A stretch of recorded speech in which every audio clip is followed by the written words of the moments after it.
What's happening? So this is the first vlog that I'm going to do.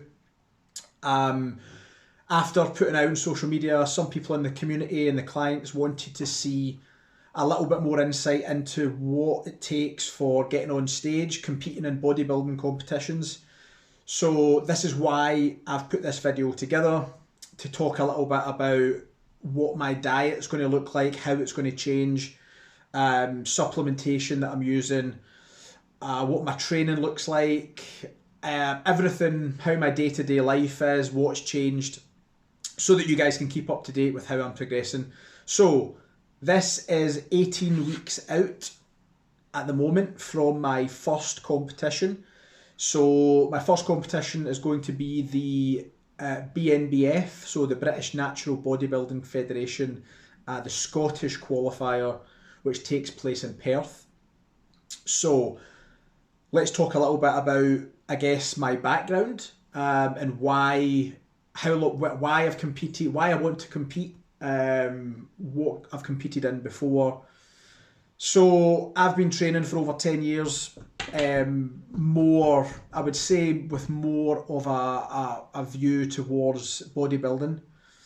I was just someone who went into the gym previously and trained a bit like a bro, chest day, back day, arm day, shoulder day, leg day if I could be arsed. And I was never getting anywhere, my physique wasn't changing. So over the last 10 years, I have taken far more care and structure around my training. And a lot of you have seen that through my social media. And the approach that I'm now taking with, at the moment, a more of a push, pull, legs approach to my training, which is common that a lot of people and a lot of clients that we take on Team All or Nothing adopt into their training. If they're training maybe 5 or 6 times per week, then it's an approach that we like to use. It gets more volume on body parts spread throughout the week. So training body parts more times per week than just your normal bro split. That's the approach that I'm still taking. I'm still using heavy, low volume days where I'm maybe only working 1 or 2 sets, but all out heavy weight, and then having some kind of deload sets where I'm stepping back the weight maybe 20-30% for 12 to 15 plus reps. And that's worked well for me over the years. I've had most of my gains from training that way. So by moving into a deficit phase and moving into a cutting phase, that doesn't change. I think the main mistake people make when they're looking to lose body fat is that they change their training.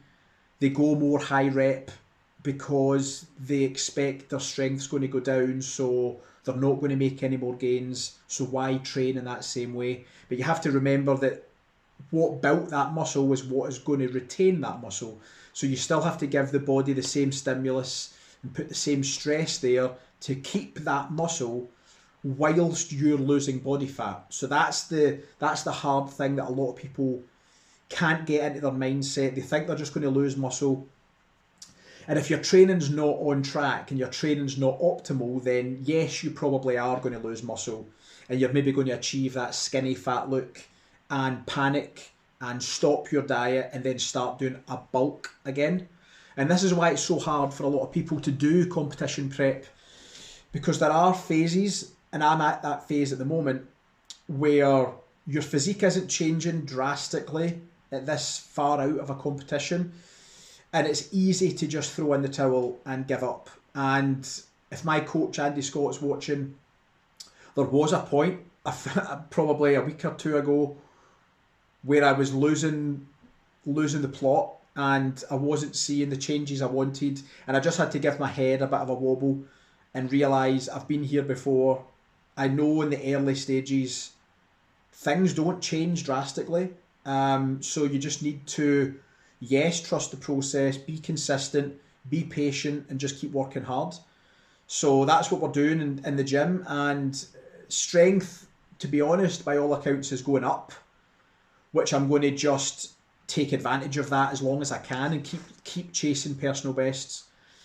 Diet wise, we did start out with calories quite high. It was over 3,000. But in order to just kind of be more aggressive, I do like more of an aggressive approach at the start of any dieting phase. It sees some weight coming off quicker, and it gives you that buy-in and that motivation to push further when you start to see changes at the beginning. So we did start the diet on round about the 3rd of January, so just over a month. Scale weight has came down about £5. But visually, changes are quite slow, like I said. So we have reduced calories last week to around 2,400, which is a big shift. And weight has consistently been coming down all week.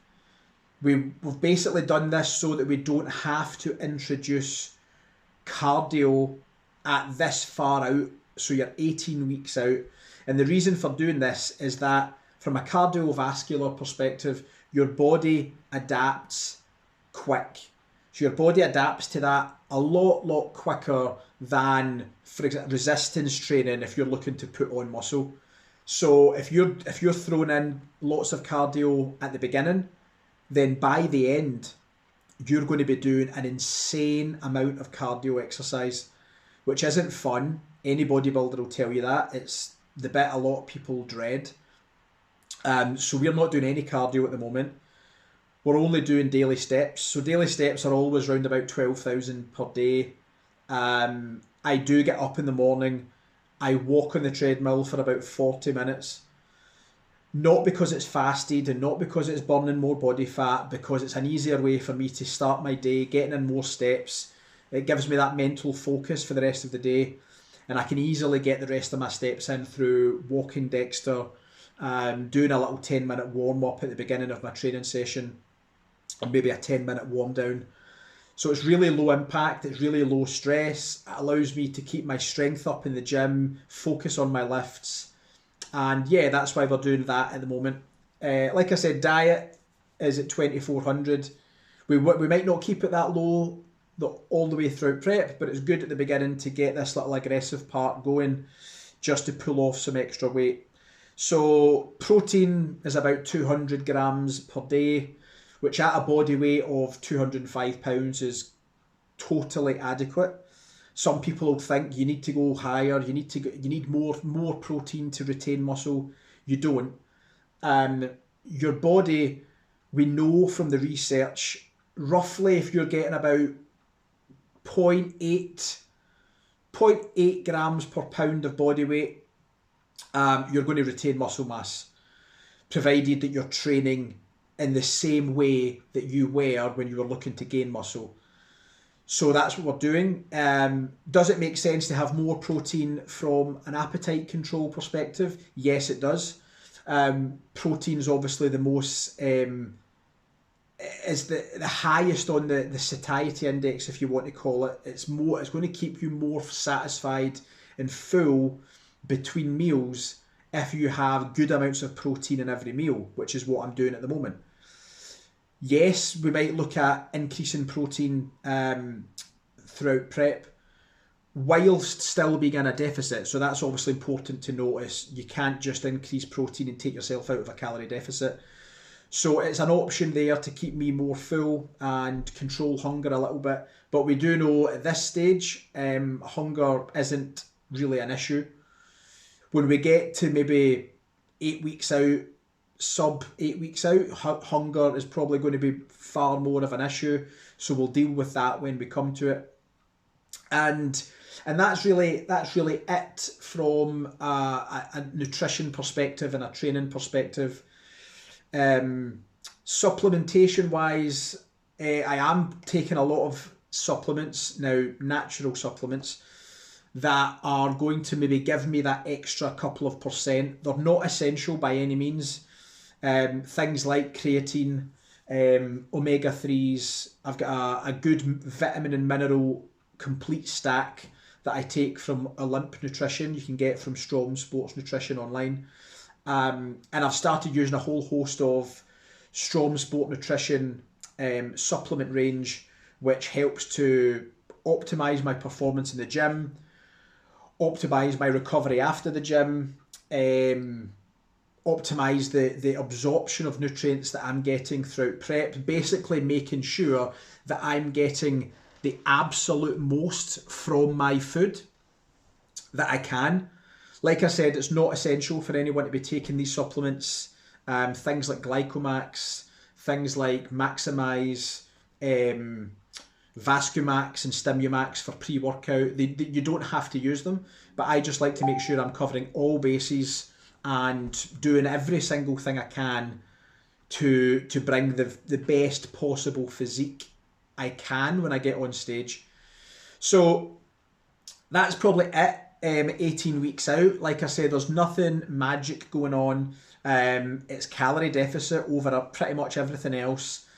The same as if you were wanting to lose weight. The macros and things will begin to change as you get closer to the show and your physique is changing daily. Then things like carbs and fats are where you can start to manipulate a little bit more. So basically, yeah, that is it. You've seen my food pictures. I'm still enjoying my food. I haven't went strict boiled rice and steamed chicken and veg. I think people assume that's what you have to do in order to get shredded.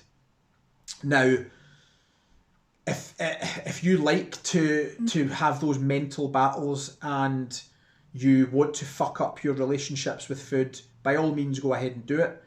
But there is ways of keeping your food tasty, keeping it creative, keeping it different, so that you don't make it harder on yourself. Prep is hard already, and there is going to be a level of suffering at some point. Don't make it harder for yourself at the beginning by going bro with your food and showing off how plain your meals are on social media. It doesn't make you more of a bodybuilder. It doesn't make you more hardcore or beast mode than anyone else. It's just probably a good way to guarantee some pretty fucked up relationships with your food. Sure, when we get to the end, I will probably have to go more clean with my food. My food choices are pretty clean anyway. They're whole food sources. They're just prepared and cooked in a nice way. But in order to maintain fullness and keep hunger at bay, then yes, it makes more sense to be choosing foods like that towards the end of your prep. But your sanity and your mental health is important in order to get through prep. I've been through prep before where it was a real mental battle in terms of some real issues and disorders when it came to food and my eating habits. So I'm not making that mistake again. I'm not one of these people who thinks that's just what it takes. That's not what it takes. You shouldn't be broken mentally when you get to the end of prep. If you think that's what you do have to be, then you're a fucking idiot. And anyone that tells you that is a fucking idiot. So I knew I would go off on a bit of a rant there, but you're going to enjoy some of these throughout the next 18 weeks. So I'll either do one of these every Sunday or probably every second week at the moment, maybe 16 weeks out, 14 and 12, and then weekly after that, because that's when you're going to start to see more changes more drastically. So that's it for 18 weeks out, I guess. So we are 18 weeks out from the BNBF Scottish. We're 20 weeks out from the UK DFBA Scottish. And that's all really to report at the moment. So I don't know if you were expecting anything insanely magical and different, but this is just showing you the reality of what it is on prep. It's about repetitive, relentless execution of a plan, whilst taking your mental health into consideration. And just doing what you can to enjoy it. And at this stage, I'm getting more into my rhythm.